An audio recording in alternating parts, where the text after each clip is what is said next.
Hello everyone, welcome to our channel ministry of translation. और जिस चीज़ का हमें बेसब्री से इंतज़ार था वो चीज़ आ गई है, यानी कि एसएससी की तरफ से जेएचटी का नोटिफिकेशन आ चुका है। और हम इस वीडियो में यही देखेंगे कि नोटिफिकेशन क्या आया है और डेट्स हमारी कब की है। ठीक है, तो कब आपका एग्ज़ाम हो सकता है, क्या बताया है एसएससी ने। और अभी देख लेते हैं ये एग्ज़ाम, जेएचटी का एग्ज़ाम तो आप सभी लोगों को पता है कि जूनियर हिंदी ट्रांसलेटर का ये एग्जाम है और सीनियर हिंदी ट्रांसलेटर्स का भी एग्जाम है। दोनों की रिक्रूटमेंट एक ही एग्जाम के द्वारा होती है। तो हम इसका टेंटेटिव स्केड्यूल जो भी अभी रिलीज किया गया एसएससी की तरफ से, यानी कि स्टाफ सिलेक्शन कमीशन की तरफ से, वो हम देख लेते हैं। तो dates for submission of online application दी गई है 2/8/2024 से लेके 25/8/2024 तक। ठीक है, तो 2/8/2024 से लेके 25/8/2024 तक आपकी क्या चलने वाली है, date of for submission of आपकी ऑनलाइन एप्लीकेशन। ठीक है, आगे हम लोग देखते हैं last date and time for receipt of online application. तो आपकी जो ऑनलाइन एप्लीकेशन और लास्ट डेट जो आपकी होती है वो है 25/8।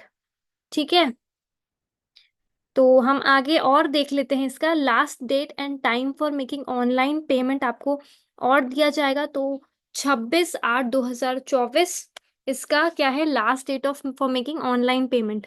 तो आपके फॉर्म्स फिल होना आज से शुरू हो चुके हैं। आप जल्दी से जाइए और ये फॉर्म्स को भर दीजिए।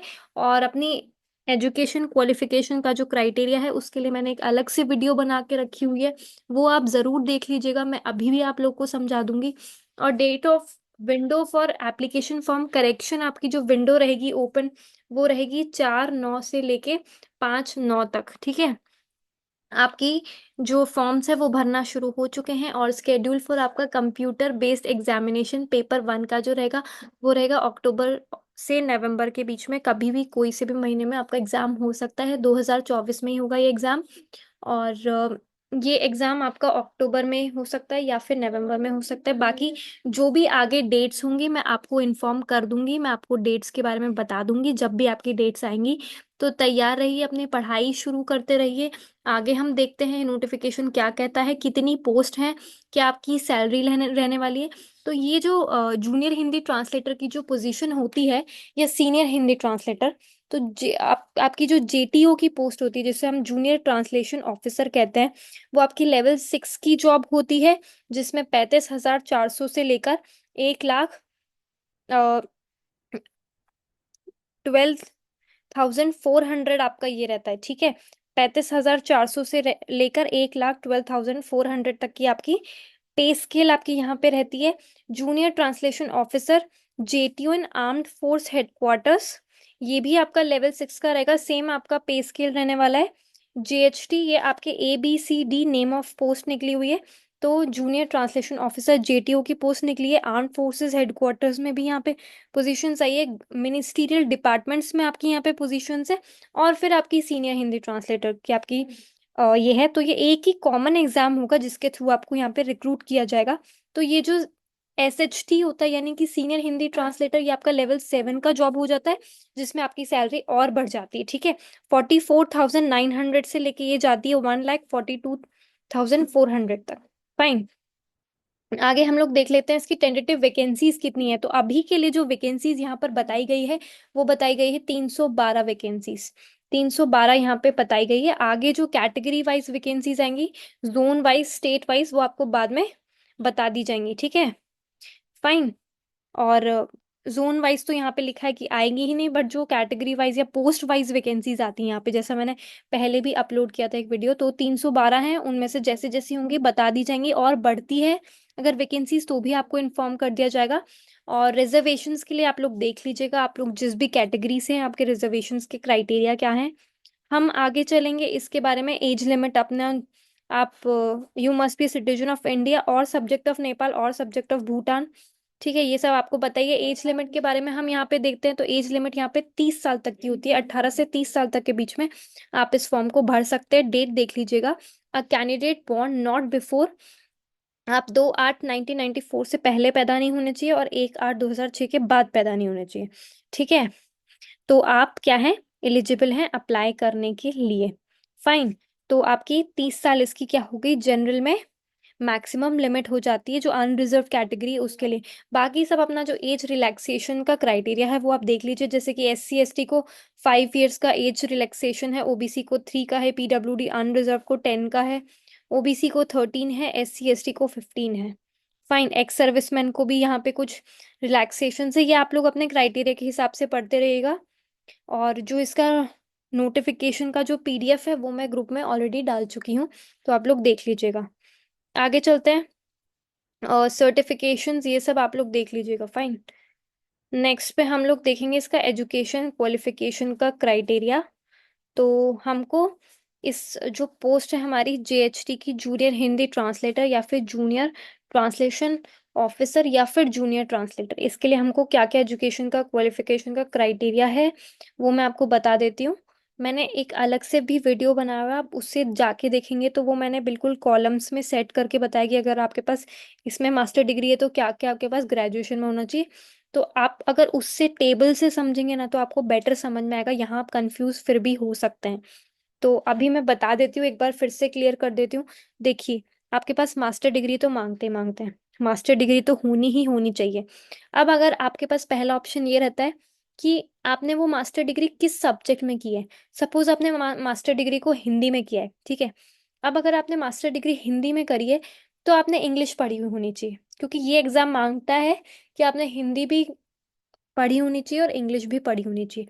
अब वो आप चाहे से कैसे भी पढ़ी हो आपने, चाहे से आपने इंग्लिश में मास्टर किया हो तो हिंदी आपके पास ग्रेजुएशन पे होनी चाहिए, ठीक है।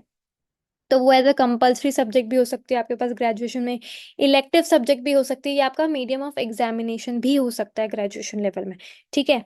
तो अगर आपने हिंदी में मास्टर्स किया है तो इंग्लिश आपको डिग्री लेवल पे, ग्रेजुएशन लेवल पे पढ़ी होनी चाहिए।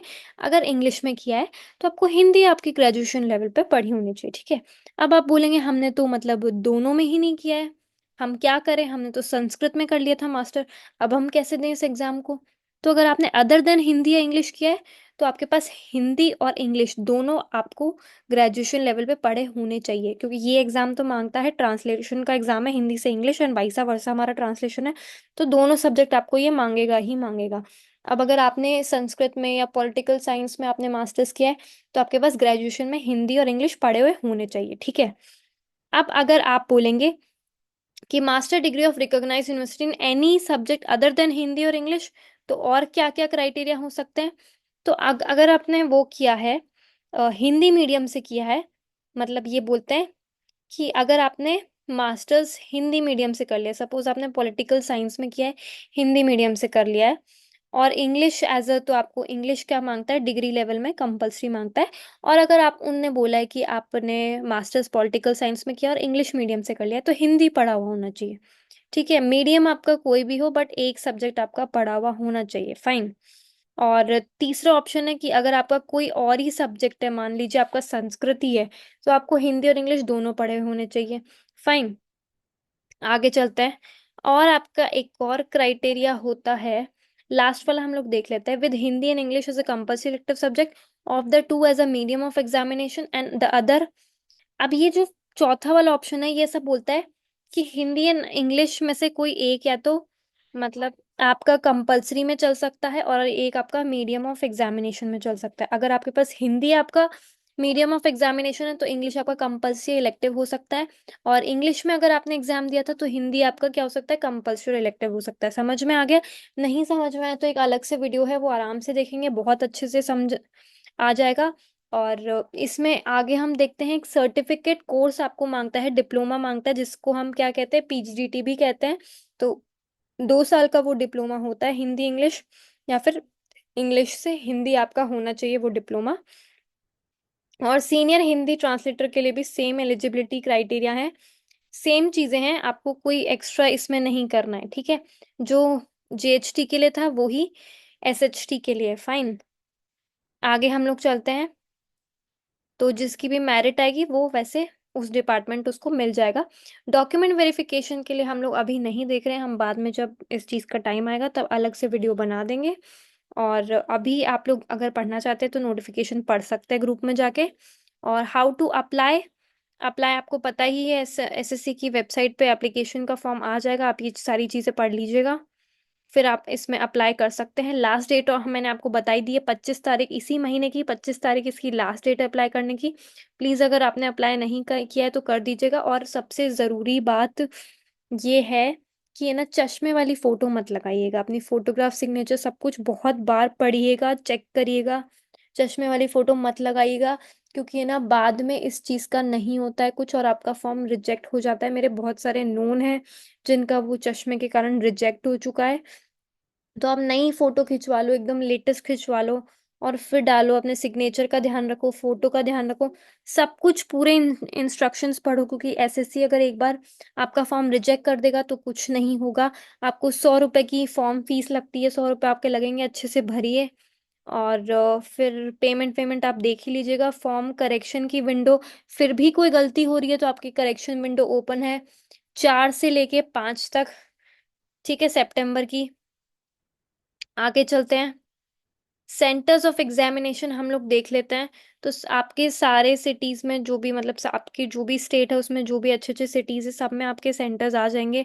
बड़े जो सिटीज है आपके, ठीक है, कानपुर, लखनऊ, मेरठ, प्रयागराज, वाराणसी। यहाँ पे ईस्टर्न रीजन में आपका कोलकाता, गैंगटॉक, भुवनेश्वर, रांची। हमारे भोपाल में हम देख लेते हैं। तो भोपाल में रायपुर, भोपाल, ग्वालियर, जबलपुर, बेंगलुरु, हुबली कर्नाटका में है, ठीक है। राजस्थान में भी हम लोग इसका देख लेते हैं। नॉर्थ ईस्टर्न स्टेट्स में आप लोग देख लीजिएगा। वेस्टर्न में अगर हम लोग इसमें राजस्थान में देखें तो वेस्टर्न रीजन में इसमें पणजी दिया गया है, अमरावती दिया गया है, मुंबई, चेन्नई दिया गया है। नॉर्थ वेस्टर्न रीजन में हम लोग देखें तो जम्मू वगैरह दिया गया है। नॉर्थ रीजन में हम लोग देखते हैं इसमें तो Delhi, Rajasthan and Uttarakhand north region में आते हैं। तो दिल्ली, अजमेर, बीकानेर, जयपुर, जोधपुर, देहरादून, हल्द्वानी, रुड़की, यहाँ पे नॉर्थ रीजन में दिया गया है। स्कीम ऑफ एग्जामिनेशन आप सभी को पता है कि क्या होता है। 2 पेपर होते हैं। पहला पेपर आपका अक्टूबर या फिर नवंबर में होने वाला है। लास्ट अक्टूबर लास्ट में भी ये लोग ले सकते हैं। और मोड ऑफ पेपर आपका ऑनलाइन ही पेपर होता है। 2 ही चीजें आती है, जनरल हिंदी, जनरल इंग्लिश, दोनों 100-100 मार्क्स के होते हैं, 100 मार्क्स ईच, 1 मार्क ईच जो भी है। और ड्यूरेशन होता है आपका इसका 2 आवर्स का। और आपकी नेगेटिव मार्किंग भी इसमें होती है 2 hours and 40 minutes for the candidate, जो कि scribe as per para 6 above. Second paper आप लोगों को पता है, मैंने इस पे बहुत अच्छे से वीडियोस बना रखे हैं। डिस्क्रिप्टिव होता है, 200 मार्क्स का होता है। ट्रांसलेशन और ऐसे आता है 2 घंटे का, ये भी पेपर होता है। Paper first will consist of objective type multiple choice questions only. 0.25 यहाँ पे नेगेटिव मार्किंग होती है। और जो मार्क्स अच्छे स्कोर करेंगे वही सेकंड वाला पेपर दे पाएंगे। फर्स्ट पेपर कंप्यूटर बेस्ड होता है, ऑनलाइन होता है। सेकंड पेपर हमारा क्या होता है, डिस्क्रिप्टिव होता है, आपको लिखना होता है पेन और पेपर लेके। टेंटेटिव आंसर्स की of computer based exam will be placed on the website पे आपको प्लेस कर दिया जाएगा। ये सब हम देख चुके हैं। Syllabus, inductive syllabus, paper 1 computer based exams, the question will be design to the test candidates. आपकी इसमें करी जाएगी आपकी languages and literature, correct use of words, phrases and idioms, and ability to write the languages correctly, precisely, and effectively. The question will be of degree level. Fine, computer based exam का ये syllabus आया है। Paper second का जो syllabus है वो है translation and essay. The paper will contain 2 passages for translation, 1 passage for translation from Hindi to English and 1 from English to Hindi, and an essay each in Hindi and English. ये आपको पता ही है, मैंने बहुत अच्छे से काफ़ी सारा बार समझा रखा है। The level of paper will be consistent with the education qualification prescribed. Admission to the examination, ये सब आप देख लीजिएगा। ये डॉक्यूमेंट्स है, ये सारी चीज़ें हैं। मोड ऑफ सिलेक्शन आपको पता ही है, आपको क्वालिफाइंग के लिए यूआर को 30 चाहिए, पर वो फिर भी आपके वैसे ही होगा based on marks scored in paper 1 CBT. Candidates will be shortlisted category wise to appear in paper 2 descriptive के लिए। बेस्ड ऑन परफॉर्मेंस, आपके जो दोनों पेपर में परफॉर्मेंस होगी उसको, उसके बेस पे आपकी कट ऑफ डिसाइड होती है। फाइनल सिलेक्शंस आपको बता दिए जाएंगे। तो ये सारी न्यूज़ हैं इस एग्ज़ाम को लेके। फाइन, तो आप बहुत अच्छे से तैयारी करिए। हम जो जिस चीज़ का वेट कर रहे थे वो चीज़ आ चुकी है। अच्छे से तैयारी करिए, अच्छे से पढ़िए। और कोई भी चीज़ें हैं तो मुझे कमेंट सेक्शन में बता दीजिए आप लोग मुझसे क्या चाहते हैं और आपके जो भी क्वेरीज़ हैं, सब आप लोग मुझे कमेंट सेक्शन में बता सकते हैं। ऑल द बेस्ट, अच्छे से तैयारी कीजिए। कल के सीबीएसई के एग्ज़ाम के लिए भी ऑल द बेस्ट, अच्छे से करके आना, मुझे बताना। Okay, bye-bye.